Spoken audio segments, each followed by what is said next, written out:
Yeah, starting a podcast. This is the first one. What's the name of it?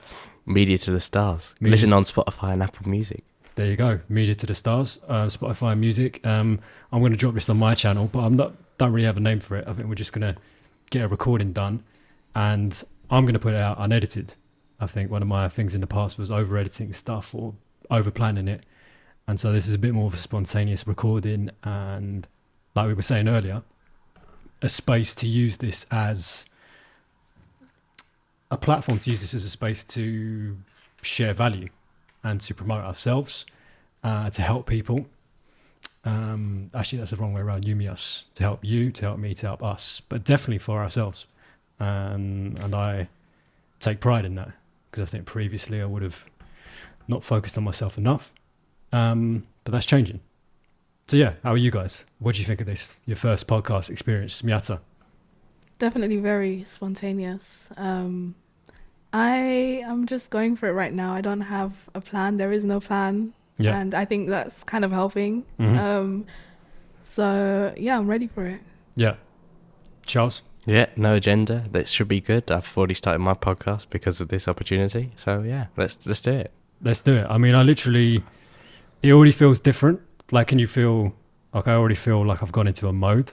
Mm-hmm. That's a lot more, what's the word? Probably a lot more... Refined?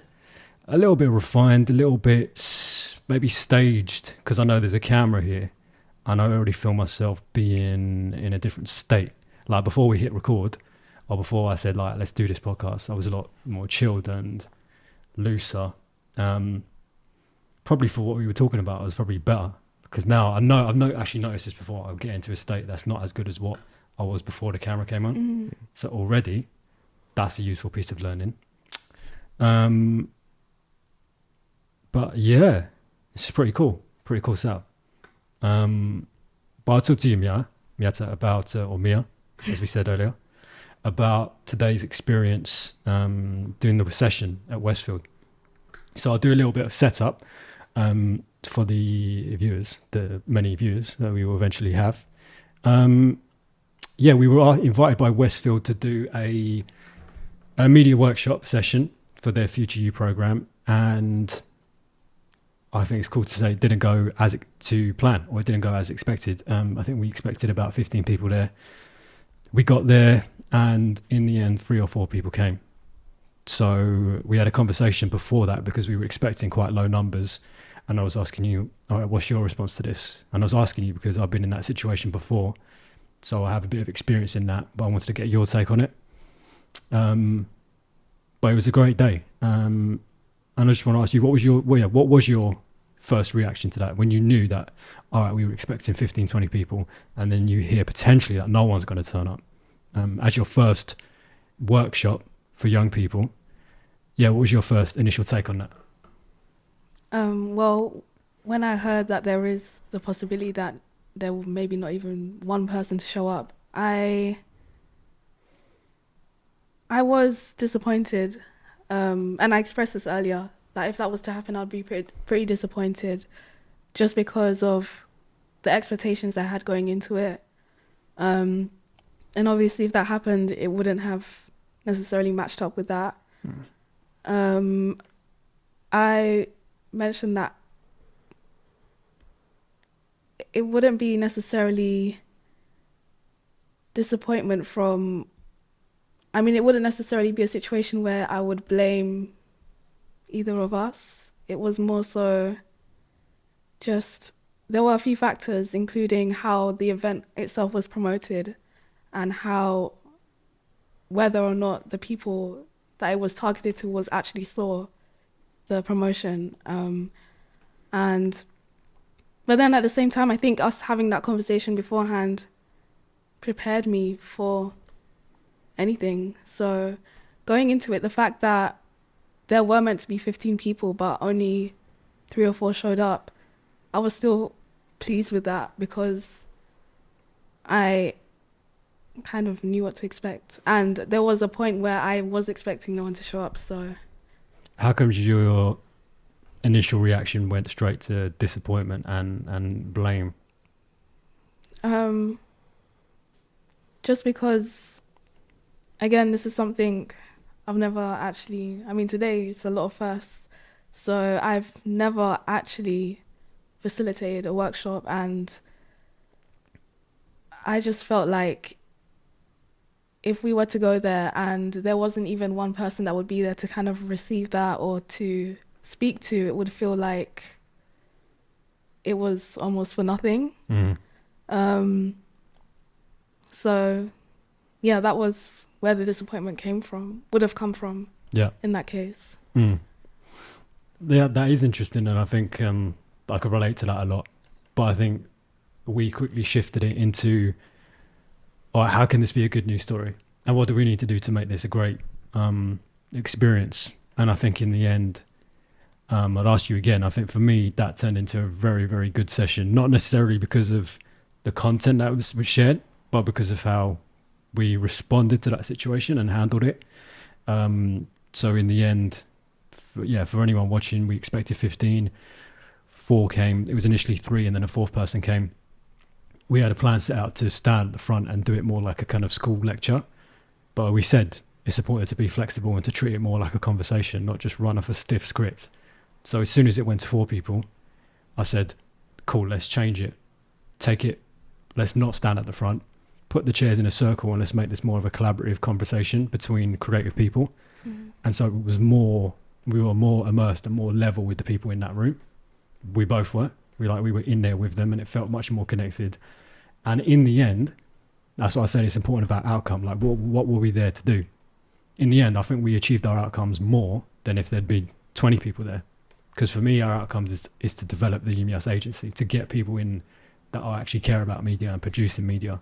And that happens because we had a more intimate conversation with them, a more challenging conversation and training as well. Because I'm not a coach, I'm not really a youth worker in the normal sense.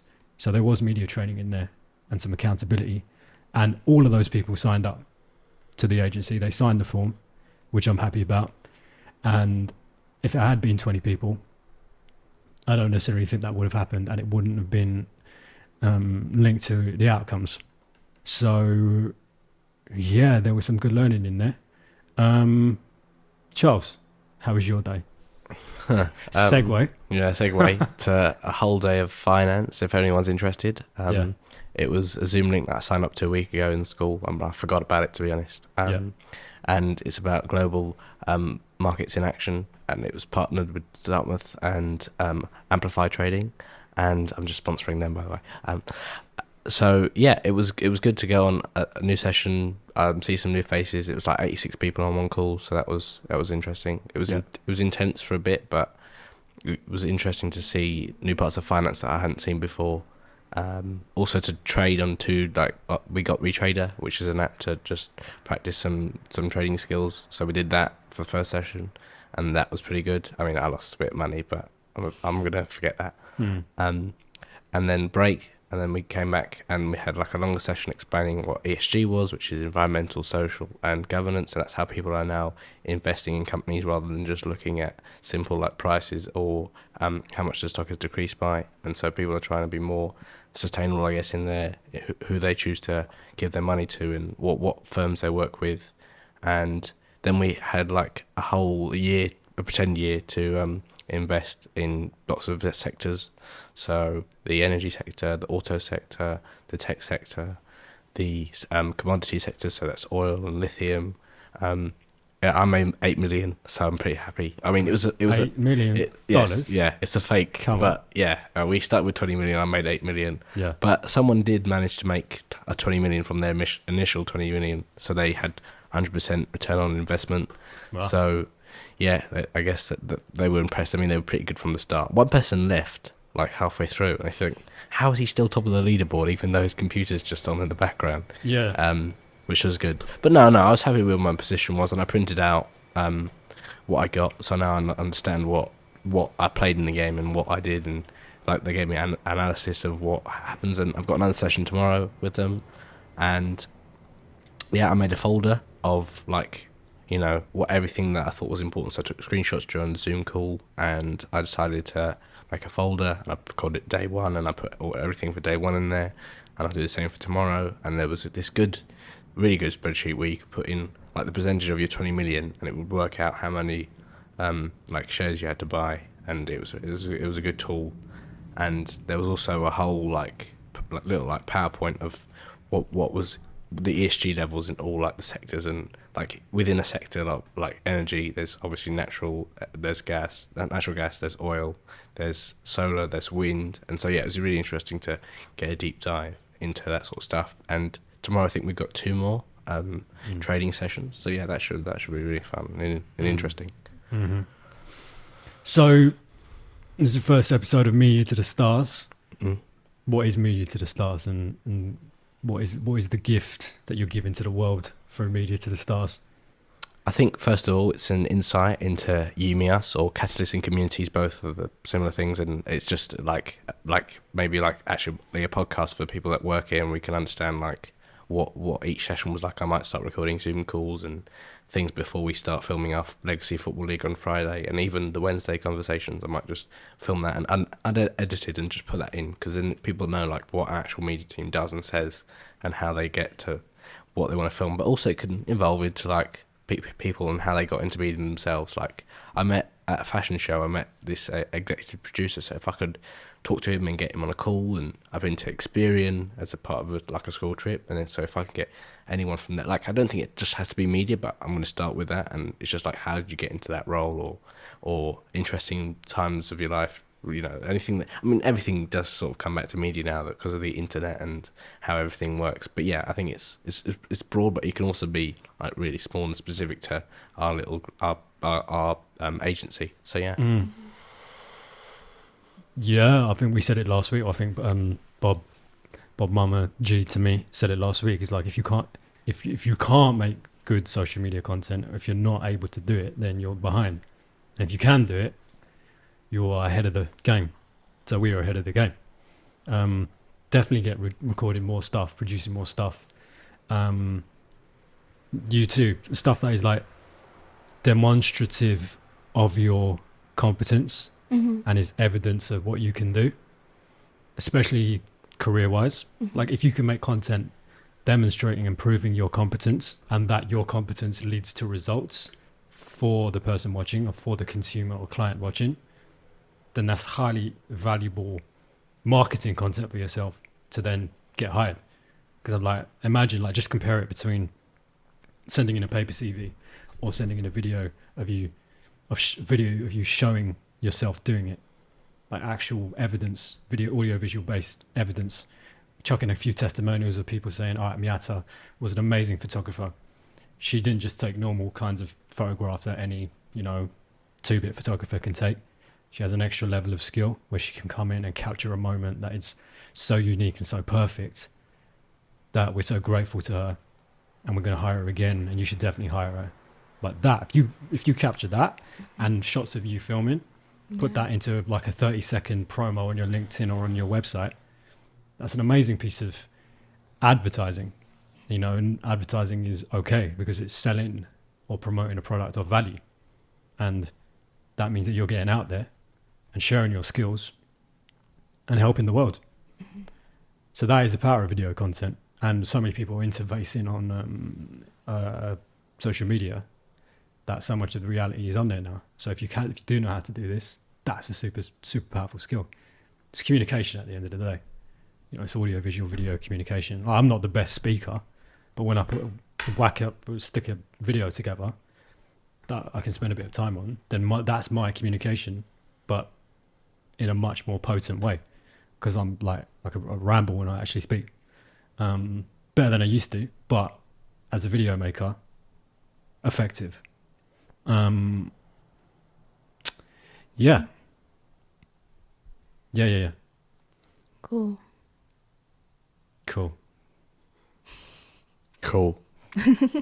It's cool. It's cool advice. It's cool. No, that actually is good advice, though. I think it's definitely a way to make me stand out, to make anyone as part of this team stand out when it comes to any type of future opportunities. Do you have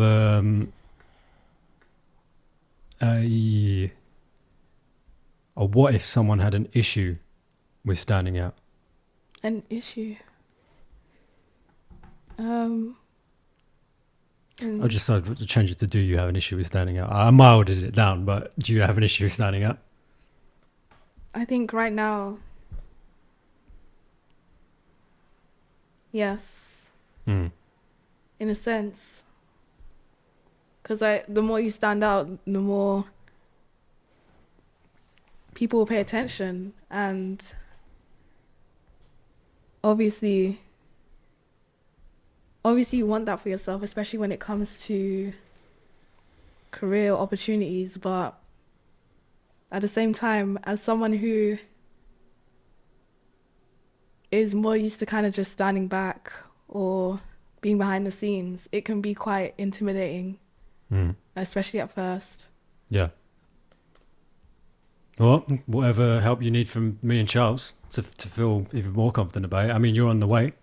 You're taking massive strides. I mean, you ran the workshop today. You're here. You're turning up, reliable, competent, effective.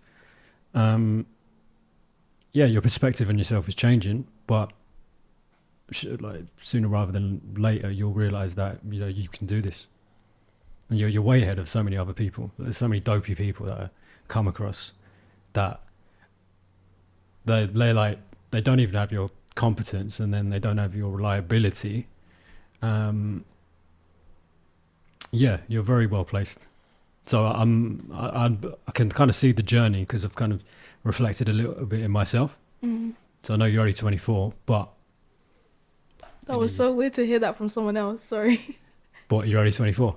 Yeah, just hearing my age come from someone else, that was weird. Oh, right. Oh, yeah, you're only 24. So, that's young. I still think I'm young. And I am 28.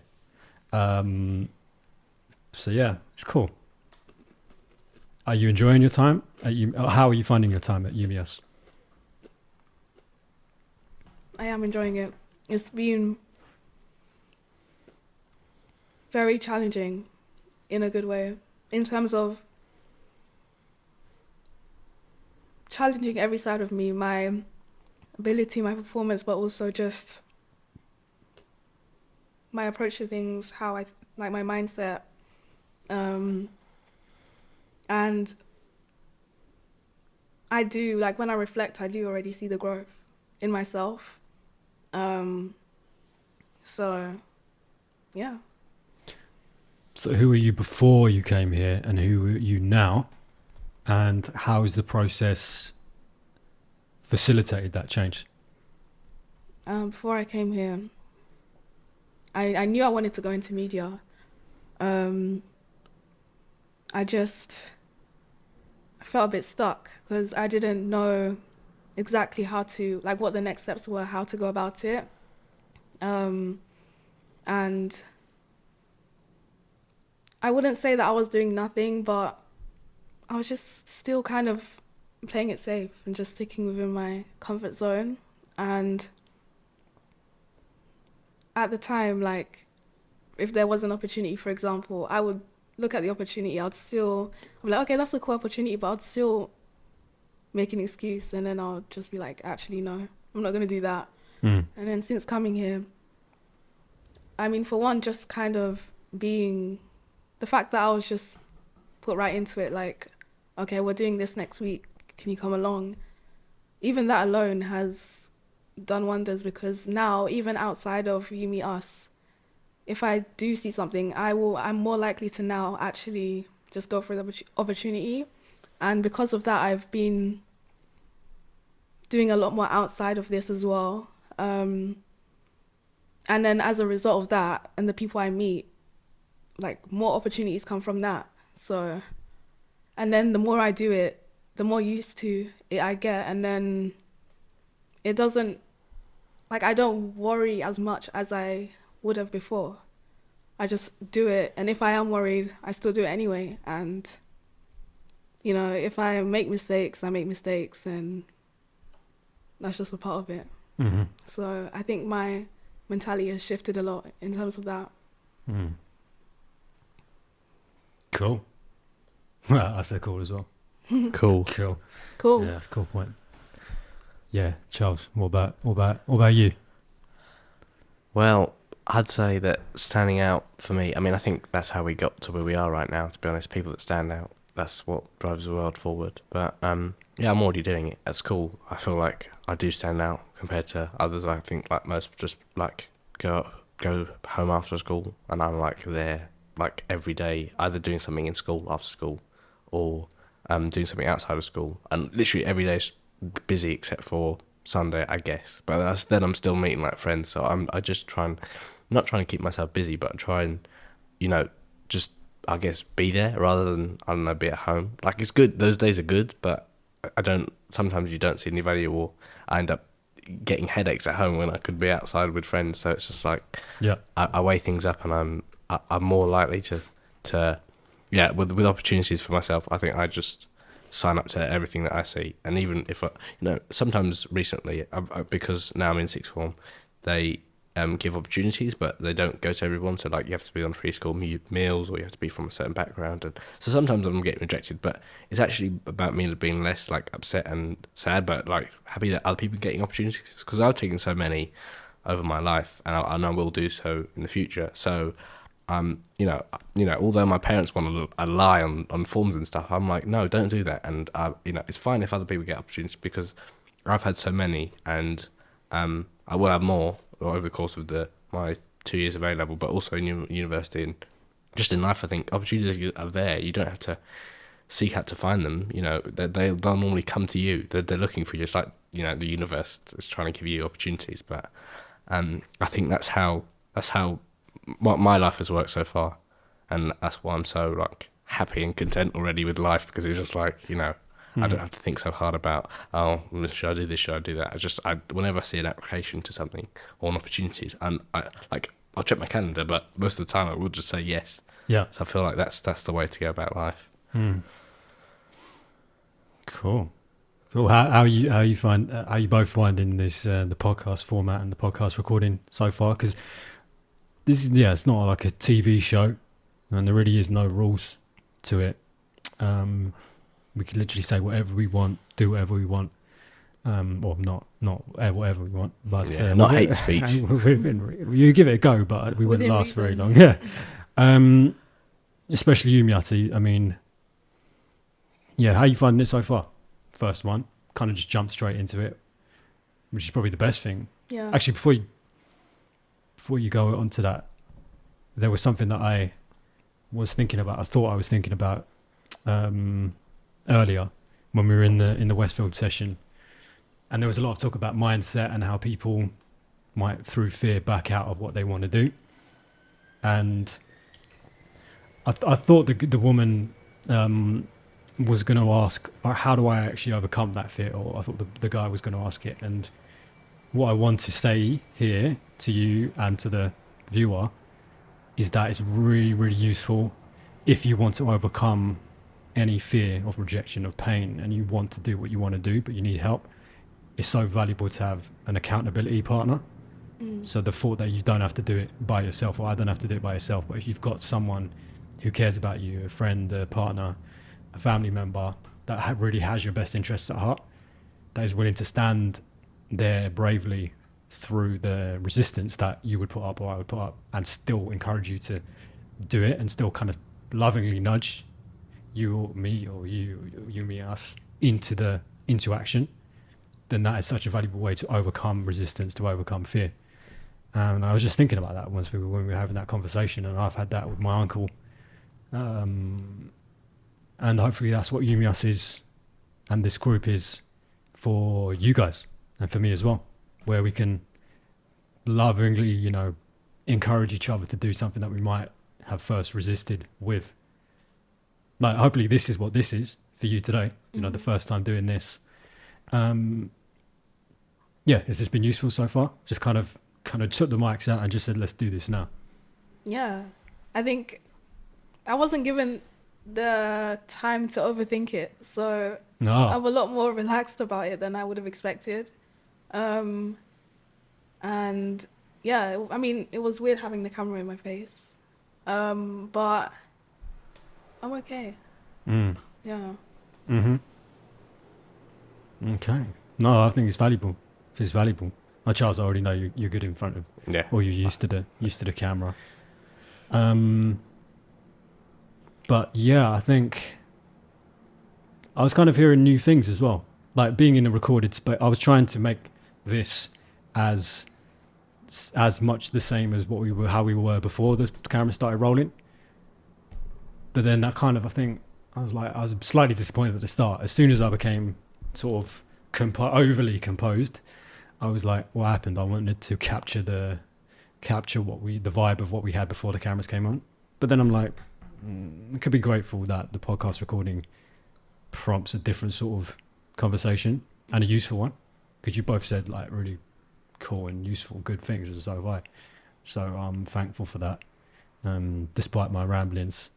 And yeah, I think it's useful. Like it's definitely, we were talking earlier about, having different level of conversation with friends. Maybe jump on a podcast with them, maybe not. Yeah. But it's definitely useful for facilitating a conversation. Like I know from Leo, Leo, and you know Leo now. We had some amazing chats or conversations through his podcast Beyond the Surface, and that podcast space enabled us to come together and enhance our relationships and help each other mutually. So it would go back to that thing of, you can really help someone with a podcast. You can really help someone. I can really help someone. So hopefully this is helpful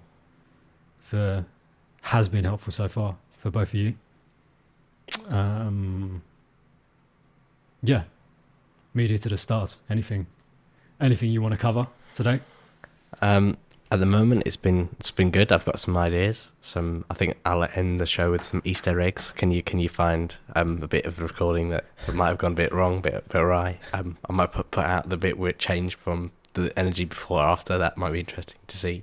I've got an idea for format of how it's going to run, but no, there's no agenda. I don't think, to ask certain questions or certain.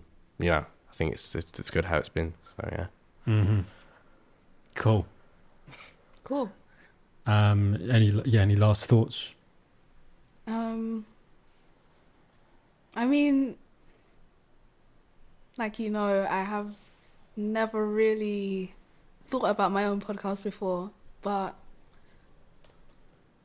like it's not so bad. I'm thinking, I'm already thinking of ideas, even if it's just having a few friends on and talking about some things. I think just these few minutes alone, it's made me a bit more open to the idea. Yeah, but definitely know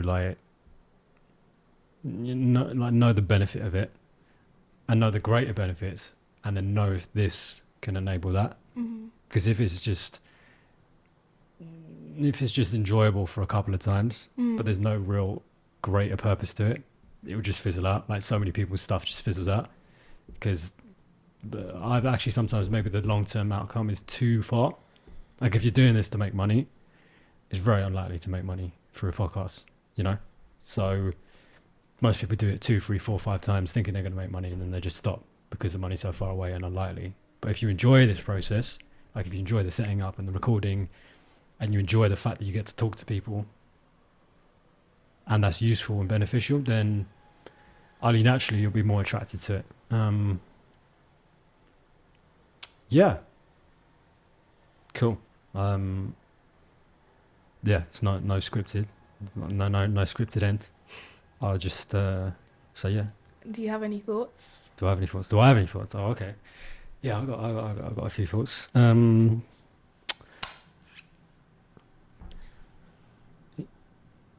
Yeah, I'm still a bit surprised at how I shifted as soon as the camera started rolling. It's turned more into sort of meaningful conversation, which is never typically been my realm.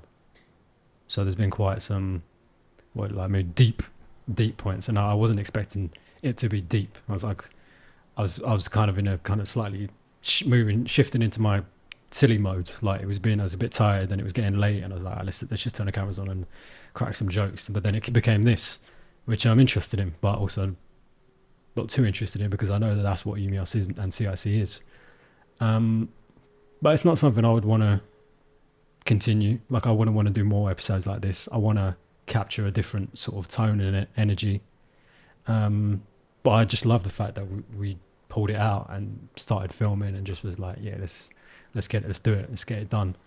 And I'm glad you're on the first one as well of this, and glad you're part of the team. Charles, glad you're part of the solid member of the team, like consistently there, reliable, effective, long term, like one of the outstanding, or if not the outstanding story of YouMeUs. So you're in a great position. Just make more requests about how I can help and how the team can help you to do whatever you want to do. Like we got the podcast up and going now, Media to the Stars. Check it out, Apple and Spotify. And yeah, do more. Use this space. Will do. Cool. Cool. All right.